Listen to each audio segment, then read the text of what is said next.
Açılış konuşmasına geçmeden önce ana konuşmacımız Profesör Doktor Mohammad Talib hocamızı yakından tanıyalım. Profesör Doktor Mohammad Talib yüksek lisans ve doktora derecelerini Camia-i Milliye İslam Üniversitesi'nde almış. 2002 yılında hala görev yaptığı Oxford Üniversitesi İslam Araştırma Enstitüsü'nde vazifeye başlamıştır. Kendisi antropoloji alanında çalışmalarını sürdürmekte, Sufi gruplarla medreseler üzerinde yoğunlaşmaktadır. Hali hazırda antropolojik açıdan ve uluslararası ilişkiler açısından medreseleri incelemektedir. Şimdi Kendisinin ve Ötekinin Gözünden Medrese, Toplum ve Devletin Çelişen Anlatıları başlıklı açılış konuşmasını dinlemek üzere Profesör Doktor Mohammad Talib hocamızı kürsüye davet ediyorum.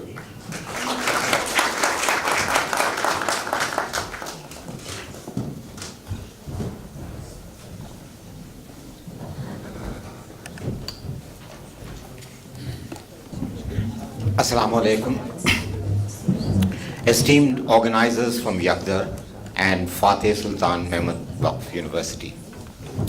I'm especially thankful to the organizers of Yagdar, Sadat Uzgur, President, Arif Gumuz, Hafsa Noor, Kurtulus Uzturk, Dr. Mohammad Ostabak,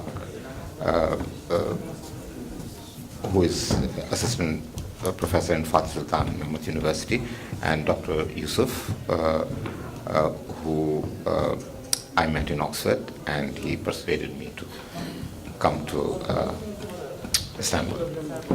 It is my personal honor to be given this opportunity to share my thoughts on such a serious and topical theme of Islamic education.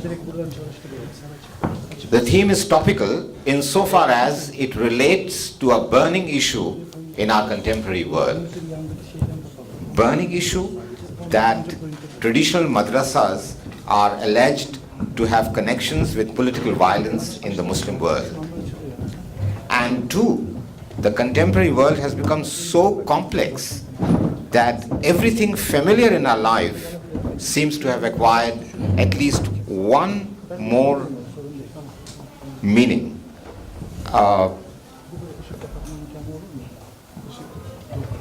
It's an extra layer of meaningless meaning in the public discourse and media's virtual space. Now, in talking about self and the other, I am distinguishing between madrasa's own point of view and what others talk about it. And here other really doesn't mean I'm otherizing a humanity. I'm just saying that post 9/11, in the 9/11 Commission report in the United States, George W. Bush wanted madrasas to be reformed.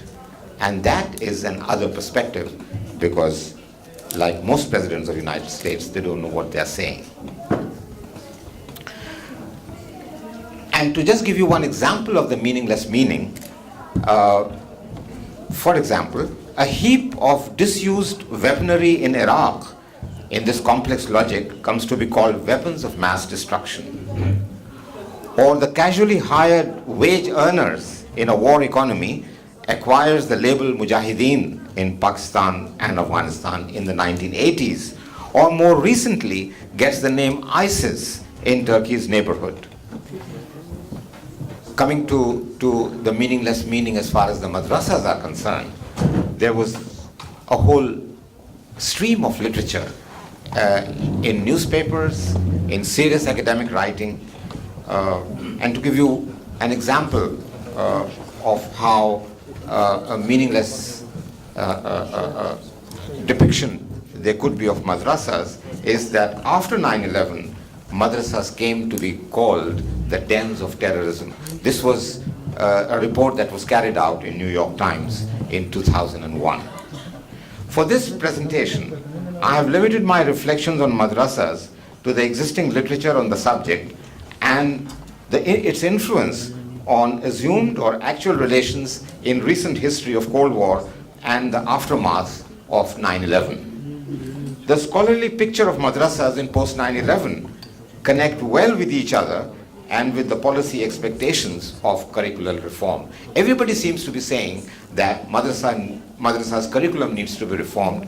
Even madrasa tradition itself is taking it very seriously, but this is not to say that madrasas are an aloof reality. They are also part and engaged in what is expected of them in the wider context. Now, these representations are either distant from, this is the other's perspective, either they are distant from the actual reality of madrasas engaged in the routine transmission of sacred knowledge in the Muslim world. In this respect, we may note two constructions of madrasas in the actual and the virtual space, those in everyday life versus those projected in popular discourse influencing state policy on madrasa reform. Scholars working on the subject struggle to locate their research between the community's own view and the policies and dominant perceptions on madrasas. Allow me to explain the two conceptions of madrasas through an autobiographical recollection. The initial thought that led me to study madrasas go back to the year 2001, soon after 9/11. For the first time, I found the ulama in India's capital city, Delhi, mobilizing public opinion, vouching for not being terrorists. This was to parade their innocence before the ministries and institutions relevant to the public affairs and internal security. I would like to outline my presentation around certain key questions. How do dominant state actors in global sphere portray madrasas in the decades following 9/11? What assumptions and conceptual strategies support such a portrayal, and how does the and how does the thematic consensus operates nationally and internationally? And finally, in this complex setting, how self-perceptions of actors within madrasas articulate their point of view to themselves and to the policy makers. The popular discourse on madrasas following 9/11 has a context of war.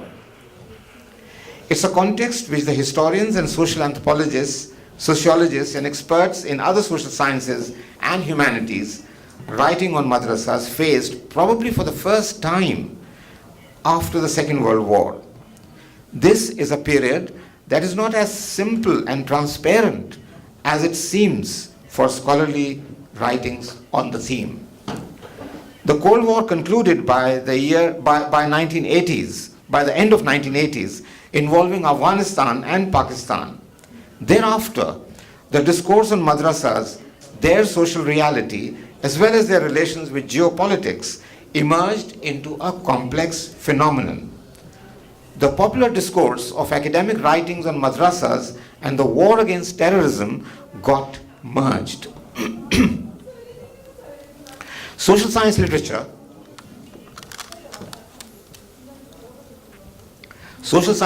in the background of the stereotyping of madrasas looked for causes and solutions of religiously motivated violence by focusing on the mentality of actors and the past dependence within the tradition of jihad in the history of ideas. During the 1990s, the scholarship on political Islam located the prime movers behind terrorism in the community's religious worldview. Such an approach was hardly equipped to elaborate on how Islam was expressed in global interventions, especially in the partnership of Islamic and non-Islamic factors and actors. With the strength of a hindsight, the international network of political activists organized around jihad did not appear in social science literature during the partnership between the non-Islamic benefactors and Islamic activists, i.e. during the 1980s, the two significant elements of anti-Soviet international jihadi network. Rather, the scholarship began to focus on Al-Qaeda and Taliban in the hot moment of uncoupling of the political Islam secular partnership after the Cold War. Relevant to keep in mind for further research is the following proposition. Madrasas or the jihadi networks on the Afghanistan-Pakistan border and elsewhere became a problem to be studied not at the time when they were employed for war purposes, but at the time of their refusal to get disbanded at the end of the globally powered and locally brokered anti-Soviet jihad. In the following analysis, I would reflect on viewing madrasas from afar and then probe into how the institution has responded in its own terms to the contemporary challenges. In analyzing others' views, one needs to view the social science picture alongside the stereotypes on the madrasas. So on the one hand, you have the self-perception, and on the other hand, there is the stereotype, which is a view from afar. This may be located within the processes of globalization and how the global actors, the powerful actors, play their great games in far places. The game requires, all war games in today's contemporary world, they require symbols and narratives to justify their footprints on sovereign lands without incurring the charge of occupying them. The stereotyping of madrasas acquired a global stature after 9/11. Its echo is heard in the policy idioms for reforming or modernizing madrasas. So after the 1980s, which is end of 1980s, the end of Cold War, there was an attempt in social science literature to look for causes as to what has happened. And the cause was shifted from the actual networking to the mentality of the actors. And that is how madrasas came to be demonized, because it was an afterthought in terms of causation. Whereas governments in the third world, dependent on the international aid, acquire resemblances in their policy solutions on madrasas. The stereotype on the madrasas, like the complex imagination of Orientalism, is not merely a passing idea, but a pervasive discourse. These ideas are embedded in institutional frameworks and propagated through a high circulation among like-minded scholars, mutually networked. Scholarly preconceptions on madrasas are produced at a distance from the local context where it is applied. The application of the stereotype on a concrete case of madrasa is not for validating their representations, but for exercising policy regulations. This is to argue that the stereotypical madrasa as an ideational construct scarcely tallies or corresponds with a sum total of madrasa universe. The stereotype classifies people, their self-perceptions, and their projected destinies. There are parallels between how a stereotype and a cluster bomb works. Both have a diffuse and no specific target of attack, and the concrete victims of their application may not correspond to their imagined enemies. A madrasa producing militancy, which is others' generalized view, is not about a concrete madrasa, but a consequence of the other's application of rules and sanctions to an assumed offender. Here, madrasa is not what it believes, practices, or prescribes, but what it is labeled or imputed as. The stereotype is not potent in its own right, but acquires power to regulate, transform, and even demolish madrasas in certain contexts when factors such as state policy or covert ways of global powerful actors come into play.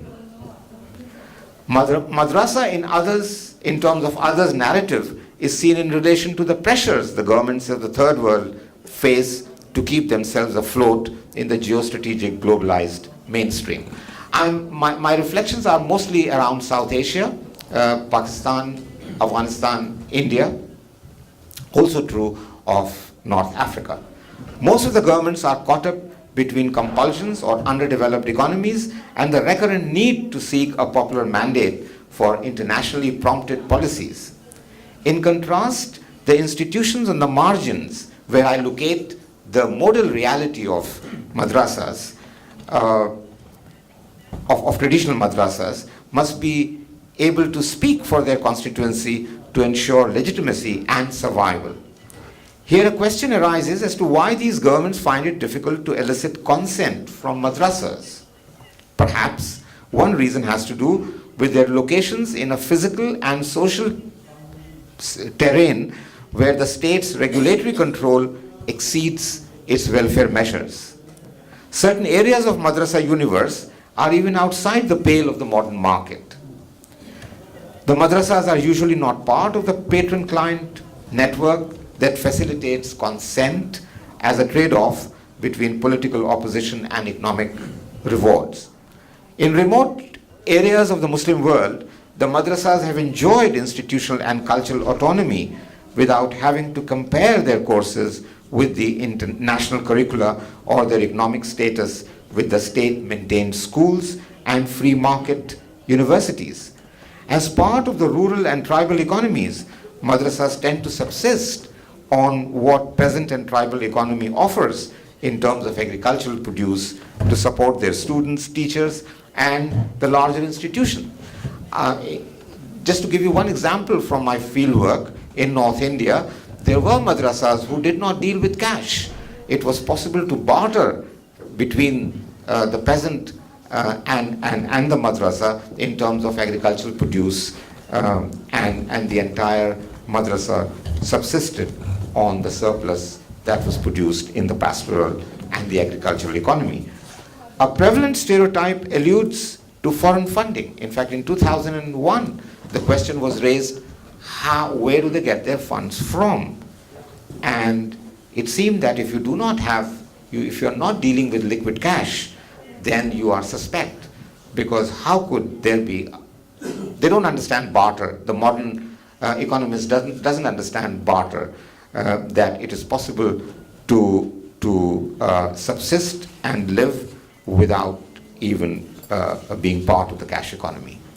The narratives on madrasas in terms of others' perceptions tend to classify the institution as good and bad. Viewed from a negative stereotype, madrasas offer an ideal site for us fostering an intolerant ideology. Generally speaking, the various elements of stereotypes are scarcely interconnected logically.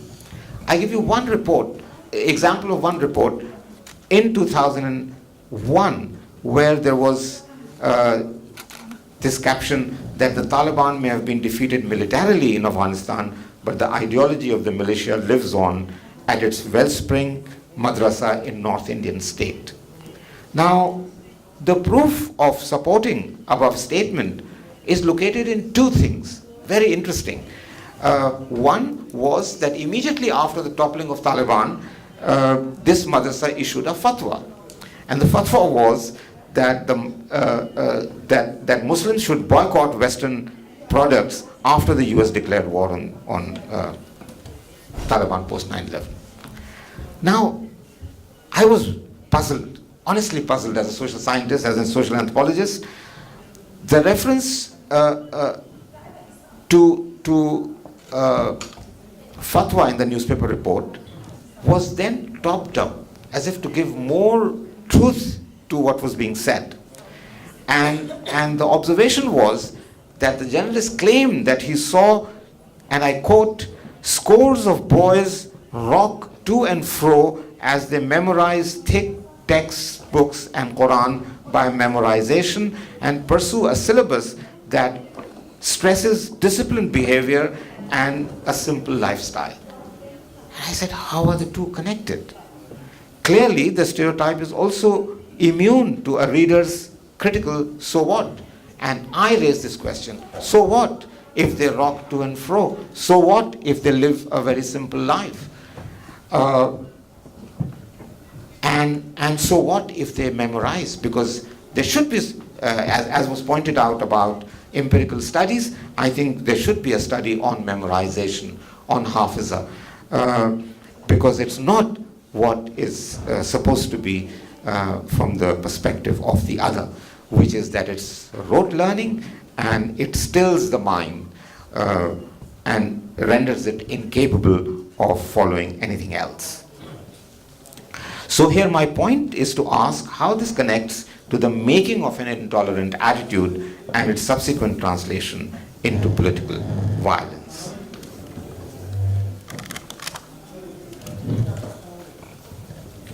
But equally problematic are some of the reports which portray a good picture of madrasas. These reports employ stereotypes of a different order. Here the good madrasa stands for reform in their curriculum. In fact, there's a beautiful image. Yes. These are the studies, major international conferences that produce the volumes after 9/11. And they are all talking from a same hymn sheet. Of course, there is variation. They are all anchored in empirical contexts, and they are different places, different time. But ultimately, they are saying that there are good examples of madrasas and bad examples of madrasas. They don't say bad. They are not as simple to be saying that.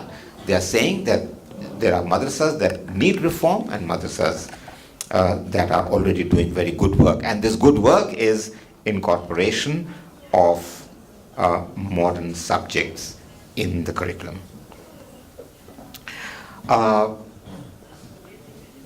Now the proof of this goodness of a madrasa is usually couched in the teaching subjects like science, social sciences, mathematics, English language, and computer literacy. In fact, the meaning of madrasa boils down to the distance and departure of madrasa curriculum from its customary content up to the point of including modern subjects.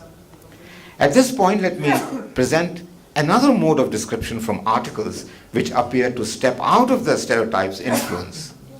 The writers working in this mode are able to see madrasas as they are.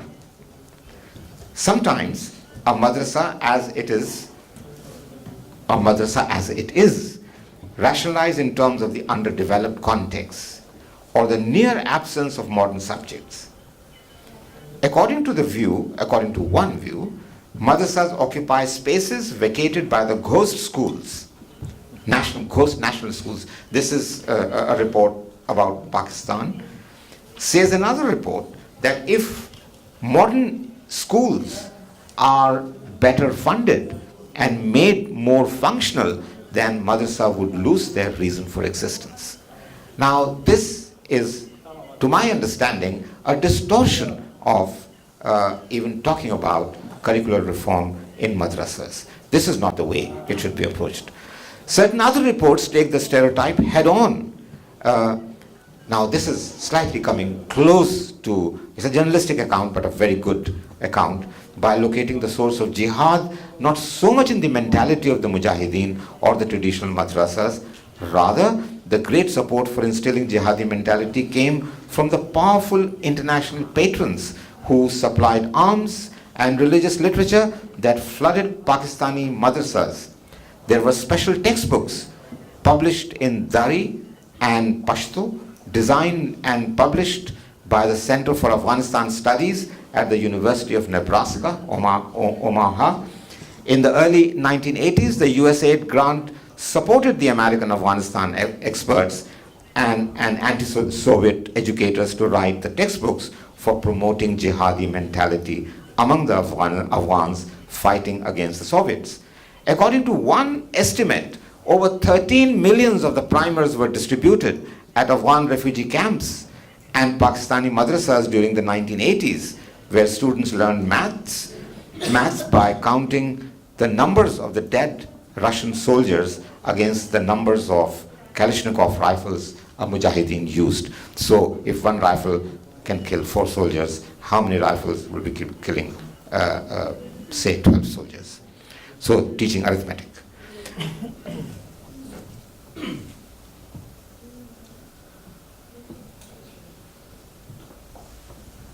And Jim for Jihad.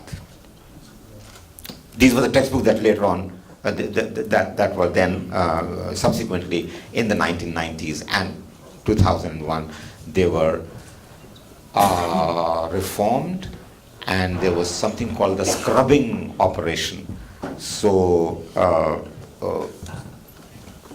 those pages that had the violent material, there were some flowers and beautiful things, peaceful objects that were or icons that were put there. In continuity with the above connection between the Taliban and the madrasas, let us focus on the fallout of the disintegrating war-ravaged society that produced a sizable population of orphans. Ahmad Rashid, in talking about Taliban, actually comes to what he saw rather than what the stereotype was saying. It's a different matter that Ahmad Rashid also becomes very stereotypical after a couple of his books. He describes that the recent stereotype on madrasas is really intelligible only in the context of war, and it was the war, it was that context that connected all the misunderstandings about the causation behind political violence.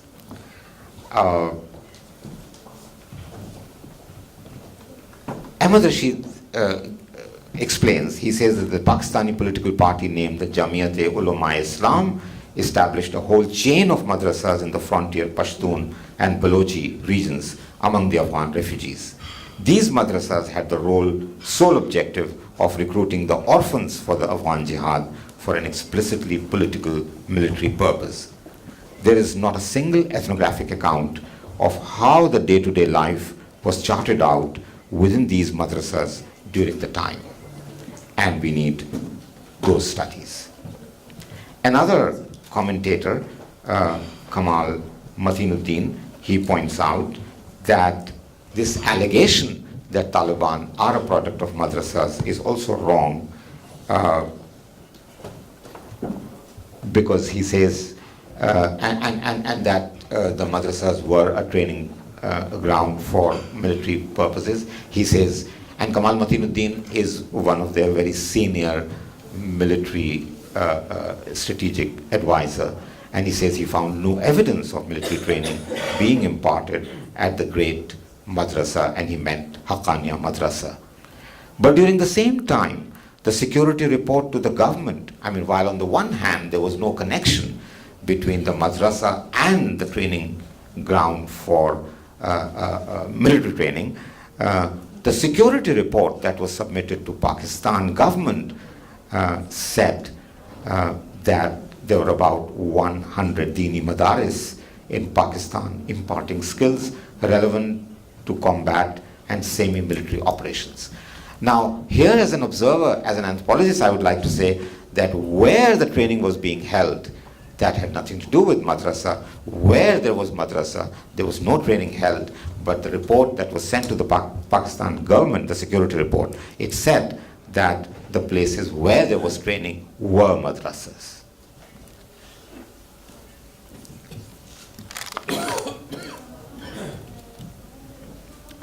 Now, from the other stereotypical view of the problem-ridden madrasas, what are the significant points, characteristic features that one may construct from the above argument? One is that the curriculum that they are teaching, the traditional customary madrasas, is devoid of modern courses such as the social and natural sciences, mathematics, and the computer literacy forming the major lack. The assumption remains that the absence of modern subject fails to provide the required skills for the madrasa graduates in the modern labor market. The second feature is the institutional non-dependence of a madrasa on the state, which according to the view produces a mentality which cuts off a sizable population from the mainstream of society. And finally, the third characteristic feature is the dubious independence of madrasas, where source of funds are not channeled through the state. Dr. Yusuf was telling me about how sometimes state can have a monopoly over education, not just specific to one country, probably in India, in Pakistan, in other countries of the Muslim world. The chapter on education remains the state monopoly. And if the state is not providing funds, then there is some problem with that institution. And they don't understand that it is quite possible that goodwill, network, and so much of symbolic exchange can also channel organized material, subsistence material base for the upkeep and everyday run of the madrasa. Sorry. Now it is possible to analyze these characteristic features of problem-ridden madrasas in terms of three supportive myths. A myth I call is something, I must quickly define a myth for the students in the audience, that a myth is false, but from the perspective of the bearers of myths, it is there's something truth about it. So it's true and not true at the same time. There's a very naturalized view towards what a myth entails. So in these three features, I analyzed three myths that support these characteristic features. The first myth refers to the fact that a student brought up on the curriculum of modern subject is eventually absorbed in the ranks of what is called the universal middle class, called the industrial bureaucratic institution supporting class. Now, contrary to this stereotypical expectation, neither the middle class, industrial middle class, nor the modern education system have the property of universalism.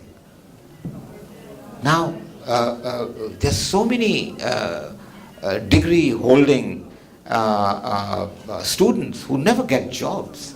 In India, for example, there are engineers and doctors who are, according to one report, are even categorized as unemployable. So the stereotype on the madrasa flows from the classical Pygmalion syndrome. You know, George Bernard Shaw wrote this play Pygmalion, and this was filmed, My Fair Lady. The mindset of a professor of language convinced of the ability to teach people with poor dialect to talk like ladies and gentlemen. Now, this professor, if you transpose this principle of Pygmalion onto the perspectives of modern scholarship on madrasas, it gives birth to an observer who expects a madrasa to conform to his own image of a modern institution. I mean, if a madrasa begins to resemble entirely, it becomes a modern institution, if fiqh is replaced with physics, for example, then everything would be resolved and there would be no problem. According to the expectation, a madrasa should be dealing in modern subjects, imparting computer literacy, and making a provision to watch programs on satellite TV. If madrasa graduates are unable to find a place in the modern job market, it is because, according to the myth, they have done fiqh rather than physics. Now, please bear in mind that the teaching of science in the third world societies, in most third world societies, also sometimes take place through rote learning. It is quite possible to memorize Archimedes' principle without understanding that principle. And so in this respect, much of the teaching of science begins to resemble perhaps a faith-based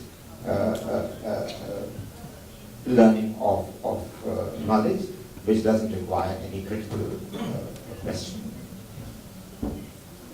Now, in a society which is not transforming as much as it should. Children of peasant communities remain children of peasant communities. Those of pastoral communities, they remain in the pastoral framework. However, the madrasa education equips their life with symbolic reserves to cope with life crises or to organize their collectivity living with religious services and ceremonies. I remember meeting a pastoral group that would spend their summers on a high land and would come back to the valley in North India during the winters. And there was an imam and a teacher of Quran who would accompany them. And I was thinking that if I come from Delhi and ask them, why mustn't you reform your curriculum? This would be an absurd question. In other words, context matters. So madrasa education needs to be seen as part of the division of labor between sacred and secular spheres of a community. An anthropological account of a child in an Egyptian village describes admission in the madrasa as a rite of passage in a peasant society, as a meaningful way in which a child graduates from one sphere of life to the other. One must also be critical about the idea that reforming madrasas through modern curriculum may not always have a magical outcomes as imagined in policy. In reality, it is possible to teach science, as I was saying, through rote learning. For example, memorize periodic table by heart. Such a science becomes even more irrelevant in neither informing learners' experiences nor creating skills for employment. Thus, the repeated reference to science subject is usually not aware of the history of modernization of traditional societies, where it was imitation rather than creative learning that dominated their teaching. And I take this point that was made by the President about doing more of empirical studies on religious education, very important insofar as not only context matters, but that it is unthinkable to even address what kind of education is taking place and how are they making their reality intelligible to their generation. The second myth seems to be saying that the madrasa education instills intolerance among its students because its traditional curriculum fails to produce the universal public sphere respectful of democracy and secularism. At this point, madrasa as a category of thought seems to have become a new member in the long list of Orientalist thinking. The madrasa adds to the charmed list of attributes that distinguishes the international us and them, namely the societies to which the masters of their present world belong, contrasted with the communities in the Muslim world deserving to be reformed. Moving forward, the third myth, the belief that an educational institution not dependent on state funding is suspect. This state-centric approach rules out the possibility of resources other than the monetary to be supporting madrasas. The mentality also rules out the exchanges resembling barter, which I've just said. You know, it's so difficult to understand waqf. And waqf is very bottom-up.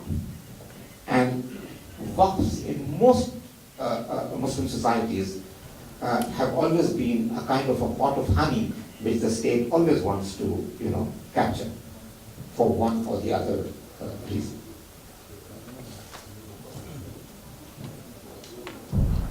I would just like to clarify that this negative stereotyping of madrasas is not just as recent as 9/11. It's actually very old. There's a whole history of it. In fact, it has a long prehistory, perhaps as old as the history of colonialism in the Muslim societies in Asia, Africa, and the Middle East, when madrasas were questioned on the criteria of utility of knowledge.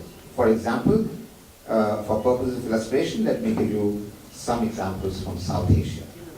In 1824, James Mill, the champion of the notion of useful learning, termed madrasa learning in an Islamic seminary to be frivolous.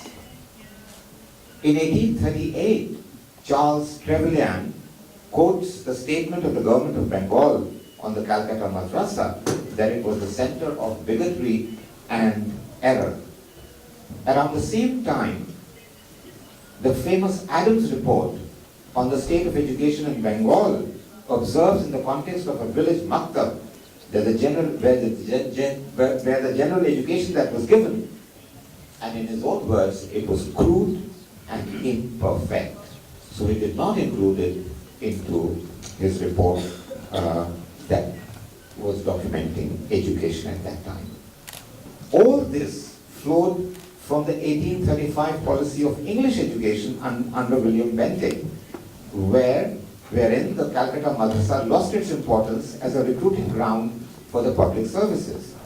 This established at least two elements of the stereotype on the madrasas, that they were neither producing scientific rationality nor generating employable skills to enter into the modern market.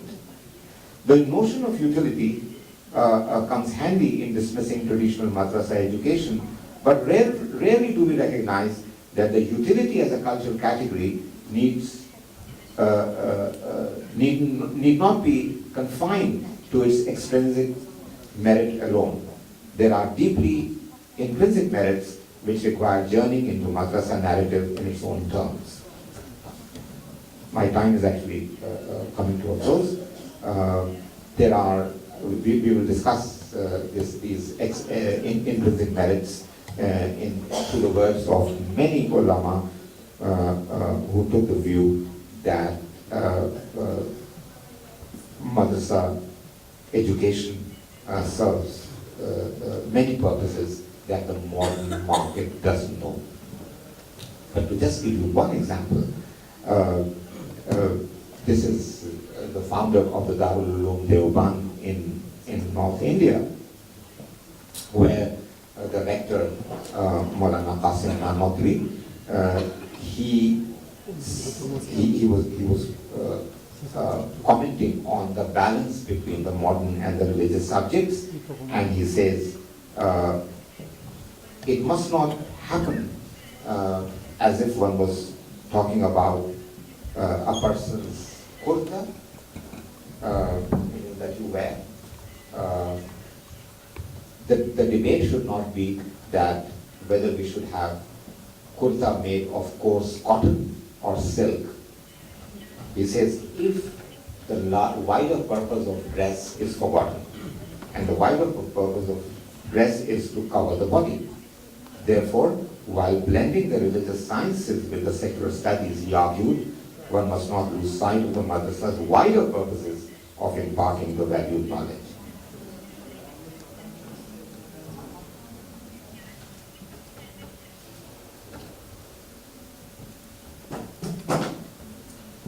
I'm drawing to a close. Thus far, the distinction between the self and the other persuades us to think that the issue is about remedying madrasas. However, the issue lies in who diagnoses the problem in madrasa curriculum. It is equally important to note that neither the community fostering a madrasa nor the state modernizing it is more privileged than the other.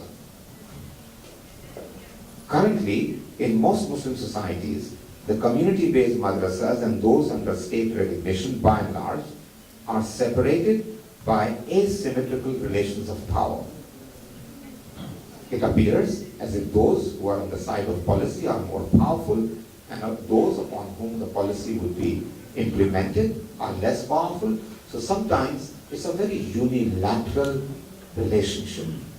And this whole program of modernization of madrasas is an example of that unilateral relation. A lasting condition for curricular reform lies in a democratic relationship between community and the state.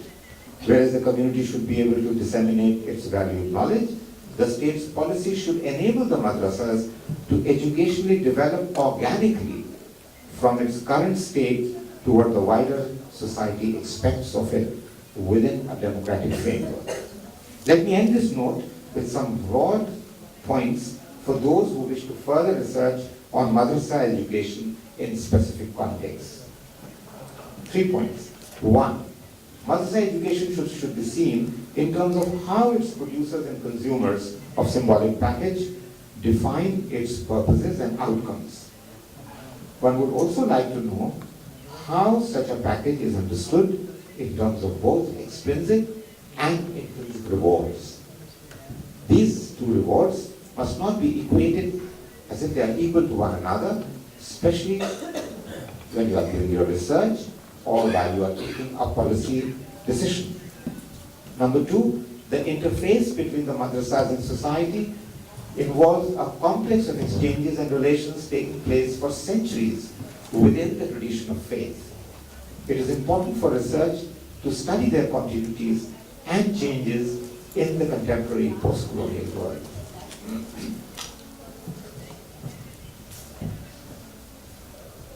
Finally, in imagining the state policy towards madrasa reform, it is important to identify the democratic limits of the reach of the state. Meanwhile, one may be advised by the wise counsel of Sheikh Abdul Rahman al-Sharbini, the rector of Egypt's Al-Azhar, back in 1905 to 1909, who demanded the government to let the state's reform of madrasa education, and I quote, be limited to better arrangements for the health, comfort, and good food for the students. Meanwhile, the state policy may be informed of the varied initiatives various initiatives of madrasa self-reform in their own terms. Thank you very much.